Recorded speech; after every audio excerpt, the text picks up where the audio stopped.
This is Business Insights. I'm David Matthews. The Vant Group is a Dallas, Texas-based M&A firm that specializes in the lower middle market and small business, otherwise known as Main Street, space with revenue from $1 million to $25 million.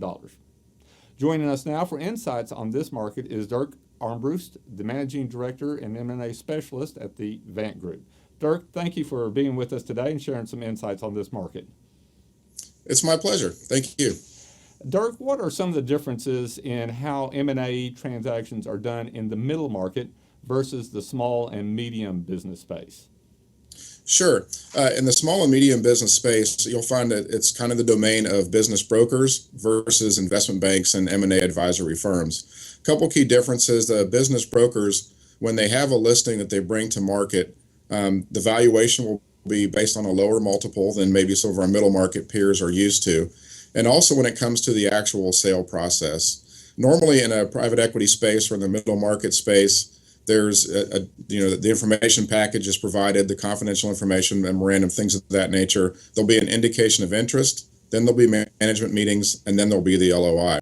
In the small and medium business space, the buyer gets the confidential information memorandum. They take a look at it. There is no indication of interest step, and there's no management presentation step. It goes straight to the LOI phase. And the way that manifests in the in the small business space versus the lower middle market, oftentimes there's no real auction. Once a broker and a seller gets an offer that's kind of in line with their listing price and what they're asking for, the process almost stops there in terms of soliciting other offers. So that's one key difference between the middle market space, where you'll often see an auction. You won't often see that in the small and medium business space. The other difference really comes down to the valuations. For a business doing less than $1 million in EBITDA, a historical global EBITDA multiple is 3 times or less. People in the middle market are used to multiples of 5 times, kind of globally, depending, varying by industry.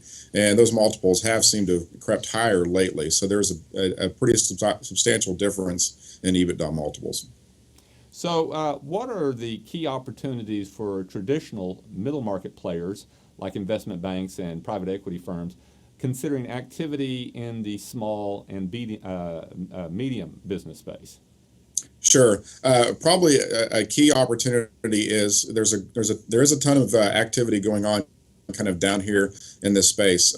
I've used to work at a middle market investment bank, and I know transactions were kind of tough to come by in terms of sourcing deals for sale. There are a lot more opportunities down here. Sorry. That's my boss's phone.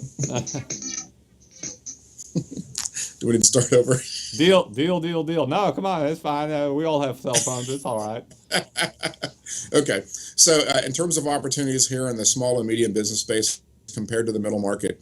So there is activity down here. Sometimes deals can be tough to source in the middle market space. In this environment, there seem to be more people looking for businesses than selling, but there are sellers down here in this space. As I mentioned before, the multiples here are much lower than you typically experience in the middle market space. So there are opportunities for private equity firms to come down into this space and pick up some good deals. These could be bolt-ons for their current assets, or these could be things that they could easily grow and kind of get over that $1 million threshold and then turn around and sell it for a 5X. So for private equity firms who have general partners and limited partners pressuring them to find good deals, this is a great space to look. Now, in terms of opportunity, because auctions don't typically happen down here, there are great opportunities for PE firms to find a client they're looking at, quickly get to the LOI phase, and work on the deal from there without a lot of pressure, competition, or threat of it going to an auction. Because I know that has blown up some deals in the middle market space too. Private equity firms think they have a deal, somebody swoops in and offers a higher price. That just doesn't happen down here in this space a lot. So in large part, just bringing the smaller ones in and aggregating that into the total mix then allows a value add by just scaling up the business. Is that exactly right? That's kind of a multiple arbitrage, if you will. Gotcha. What should middle market players do to maximize their success in the small and medium business space? I would recommend information. Learn as much as you can about the space. I recommend that they reach out to potential partners in the business brokerage space to link up with them, because what you'll find is business brokers are kind of used to dealing in this space. They're very open to strategic relationships. The benefit to the middle market player is they're going to have a source of these smaller business deals where they can go and find them. They can do the due diligence for them, make sure that the deals make sense. And the business brokers will benefit from those relationships with middle market players, investment banks who, say have deals that are too small for them. The business broker will be glad to, to take those deals on. And that's really good for the middle market bank as they're out dealing with clients. If you talk to a client, get to a good relationship with them, and then the deal's too small, rather than just saying, sorry, I can't help, you make a good, warm referral to them. What opportunities exist for the business owners that are considering selling? That's a great point. So business owners, anytime in the M&A advisory world, there's an opportunity to get them kind of on the same page with reality in terms of the value of their business. Now, in the small business space, a business owner, baby boomer, may have a friend who sold his business for a 3X. He may think his business is comparable to his, but if his business is even slightly larger, let's say it's above that $1 million in EBITDA or getting closer to $5 million in EBITDA, if his friend sold his business for a 3X, he could very easily find himself sitting on a business that has a 5X valuation. So really for the small business owner in that case, he really needs to shop around for advisors. If he's talking to business brokers and they're telling him it's a 3X type multiple, they really should get a second opinion with a firm who's comfortable in the business brokerage space and also comfortable in that middle market space that could, do those differences in terms of marketing to private equity firms. So information is king. It's a very important part of the process. Absolutely. I mean, think about it for these business owners. I mean, they've made every decision about their business, but selling a business is probably something they've never done before.